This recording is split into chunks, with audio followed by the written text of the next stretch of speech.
Who's your emergency contact? Who should we notify in the case of death?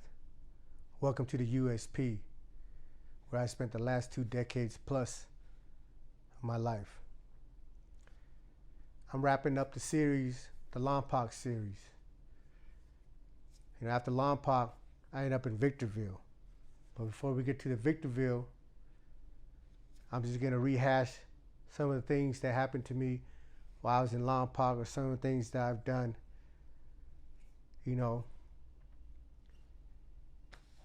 It's a penitentiary. If you've been following these episodes, you already know the craziness, the stuff that goes on here. I'll be here forever if I just tell you every story that happened in there, that I've heard in there, or that I was on the yard when it happened. But, we got to move on. Lompoc was fun, but we're moving on. But before I do, I'm just going to share you a few things, because all of it wasn't crazy. All of it wasn't violence and murders. There were some good times there, and there was plenty. In the last episode, I told you how I met Rudy. Well, back in Lompoc, they had a VT program. See, the first few years I was in the penitentiary, they had programs in the penitentiary. They had VT dental, HVAC, VT plumbing. These things you can get certified and be able to get a job when you come home from the street. But in the last 20 years, they eliminated all these programs out of the penitentiary. Everything's become punitive now. But before that, I signed up for VT dental. And in VT dental, you're making dentures, caps, all that stuff. Like you make the mold for the teeth. You're really learning the skills that when you come home, you can start out at $70 an hour, $75 an hour. So it was a very choice job. Like you couldn't just come off the bus, put in a cop out. A cop out is like a request form to try to get that job. You had to know somebody, and somebody had to put in a word for you and get you in. Well, my first couple months, I was working in the law library, just being a janitor, cleaning up. But as I got to know a few people, they're like, hey, you interested in coming to this VT dental? And the reason that I was invited to come work with these individuals was they come to trust me, So this is where me and Rudy became cool. One day we was in VT dental, and Rudy comes over, and he's got 4 balls of stuff the size of my freaking fist. And this is narcotics. And I'm like, what's that for? And he was like, 2 for me and 2 for you. I said, huh? He said, yeah, we need to bring this back to the block. Because what happened back then was they had a homie, we call him Texas Danny. He's a major drug dealer out of Texas. He eventually went home, and the last I've heard of him when I was in Florence, he went back to his old ways, and now he's got a life sentence. But back then he had like 25, 30 years, but got back, but won his appeal or whatever and went home. But that's his life. He loves beating the law. So he did what he did, and now he's back in prison. But at this time, he had to connect, and he was bringing stuff into the system. So Rudy approached me with these 4 bundles, and he was like, hey, 2 for you, 2 for me. And I'm like, well, how the hell I'm gonna bring it back? They pat us down, they search through our bags and all that stuff, So I was like, fuck it. I go into the bathroom, I flatten it out, and try to put it in my shoes. But my shoes, I wear a size 9, and my shoes was tight, and you can just look at it and see that I was hiding something in my shoe. So I was like, man, I can't put that in my shoe. So I go through my bag, and I'm looking for a place in the bag that I can slip this thing in without it being noticed, or if it gets shook down, that it'll be overlooked. So I tried a few different ways to hide this thing and smuggle it back. And then, of course, eventually I came back to him. I said, hey, you got any lotion or Vaseline? And if anybody knows what's going on, you know where this is going. I had to hoop it. You know, I guess that was my introduction to the penitentiary. I guess that's how I broke my virginity. Because I wasn't going to get caught with it. That's freaking another 20 years, another 30 years, the 2 package I had. So I put it in the suitcase, and it was not easy getting in there, and it hurt even worse getting it out. But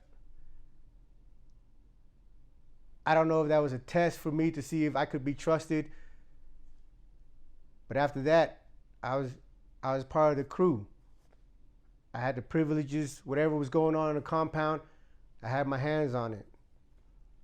You know, they get certain things every month, and I get a piece of it every single month. Then when football season came around, I got out of the shoe. I got Lompoc in August, but I didn't get out of the shoe until the end of September because I caught 30 days right when I came off the bus. And you know, when I came off the bus, there was a handful of us. There was maybe, I don't know the numbers, 15 to 20 of us. But every time you go somewhere, homie, everybody that comes off the bus don't hit the line. You know, every time I've been transferred to another penitentiary, I might come off the bus with 20 people. Right off the bat, 40% to 50% of them already checked in. Check in means going to the police, telling them, I'm afraid of the yard, don't let me out, and they lock you up. They PC you up, you know, put you in protective custody because you're scared to hit the yard. So every time if I come off with 20 people on the bus, 6 to 8 of them, 10 of them don't even touch the compound because they're too scared, or because they know they're fucked up and their people's waiting on them, so they don't hit the yard. Then on the yard, like when we was in Beaumont, when I went to Beaumont, and that's the first time I got transferred. When I went to Victorville, it wasn't a transfer. They was closing down Lompoc. They turned, because Victorville opened up, and they got tired of us in Lompoc, so they closed Lompoc down, turned to us FCI, and shipped all the USP inmates to Victorville. You know, so, but when I got transferred to Beaumont, 20 of us came off the bus. 12 of us hit the yard. And within 6 months, there was only 3 of us that came off that bus left on that compound. All the other ones already got stabbed up, beat up, or run up. You know? So, but that's the way it goes, man. Because the environment is not for everybody. And you have stringent politics, stringent rules that you have to abide by. And if you can't abide by them, and if you're not a person that insists on doing your time the way you want to do it, meaning the only way you're going to be able to do your time the way you want to do it is to deal with whatever situation comes your way. A lot of people talk that game like they about it, but when the time comes, they run. Whatever excuse they give themselves, I'm not here to judge them or not or whatnot, but every compound I've hit, I've stayed until I got transferred for smashing somebody. You know, I've never been ran off in a yard. Anybody's ever been in a yard with me knows that. I never cooperated with the police, and I never ran off any yard. You know, I never did no foul shit. I'm not gonna steal from you. But if I'm gonna do something, I'm gonna take it from you. It's the difference. You know? I honor my word. I meet my agreements. And I'm not saying sometimes shit don't go bad, because shit go bad all the freaking time for me. But even when it's all shit, I don't run. I deal with it. And if the guy that's in the other situation don't understand it, then I'll deal with it another way. But most of the time, if you're straight up, if you're an honest person and you've built a rapport, a reputation, people know you're not on some goofy shit, they're gonna respect it. And we find a way to work it out. So, through the course of my stay in Lompoc, I lost a few friends. I had two natives, homie, that one died of an OD while he was in the SHU. His name was Duke from Arizona. He was selling with Rob. I don't know their last name or anything, but he was like 6 foot something. They were both in the SHU, and they were getting high, and Duke OD'd, and he died. While I was in the SHU for the incident, when I got hit in the head with a hammer, my buddy Bird, he was in F block with me, native dude.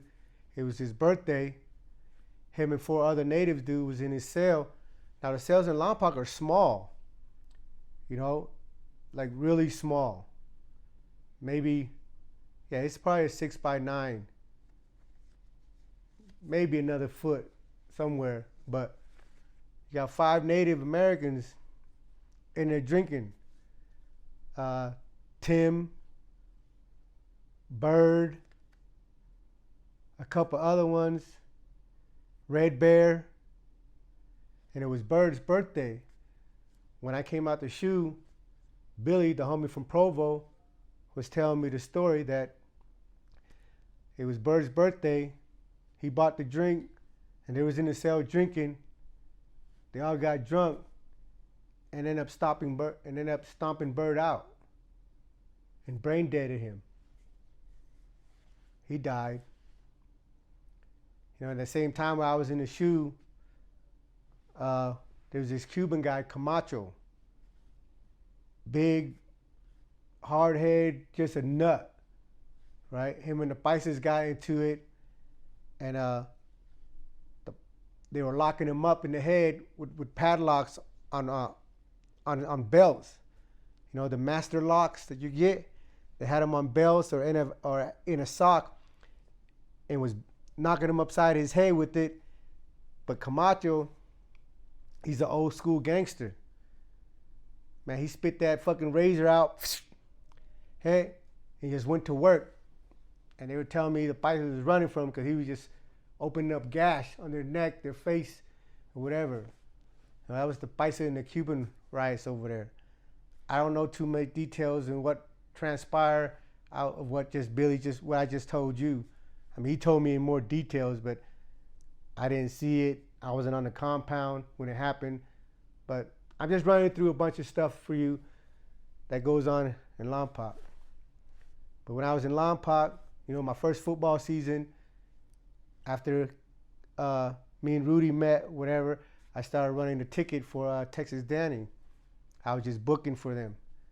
And every Sunday on a second tier, there's a line out my door like it's a crack house.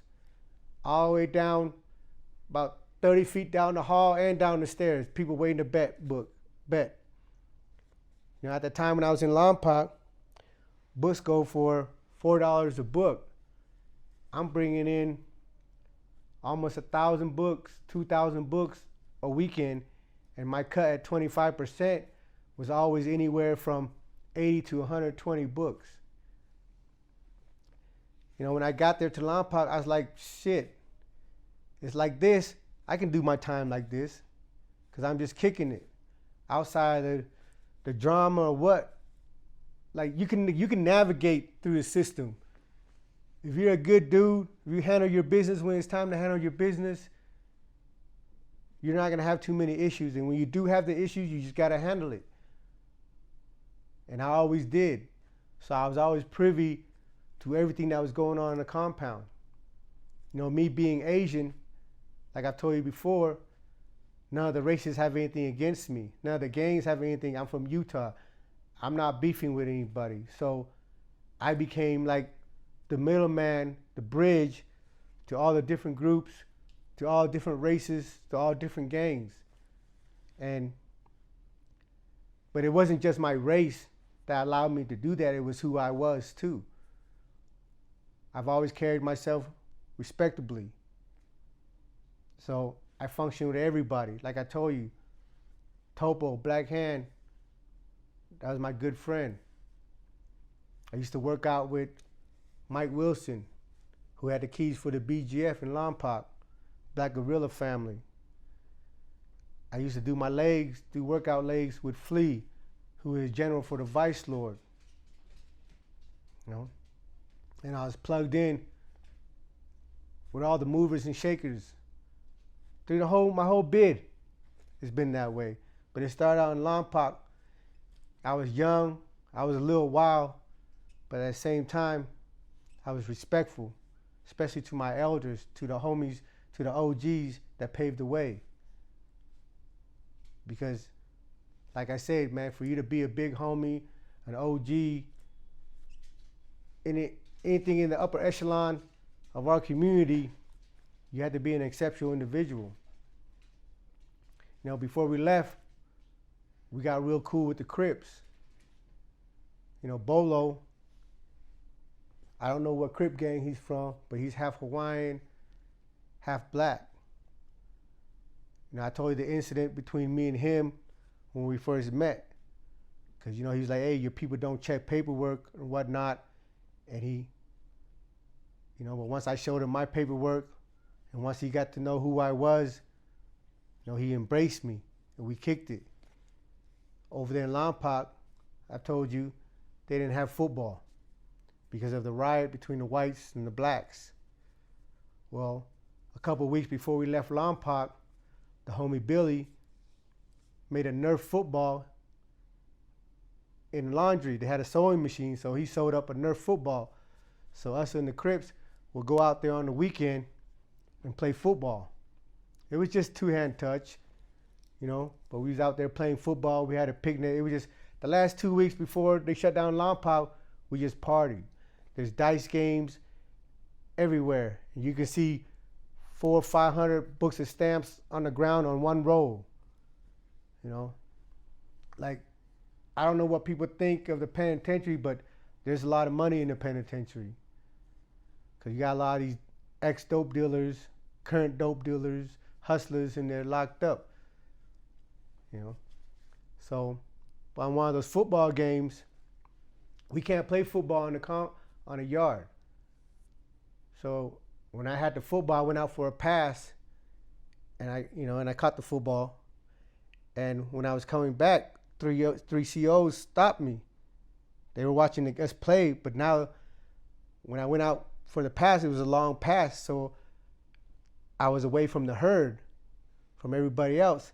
So the three COs surrounded me, and they were like, give me the football.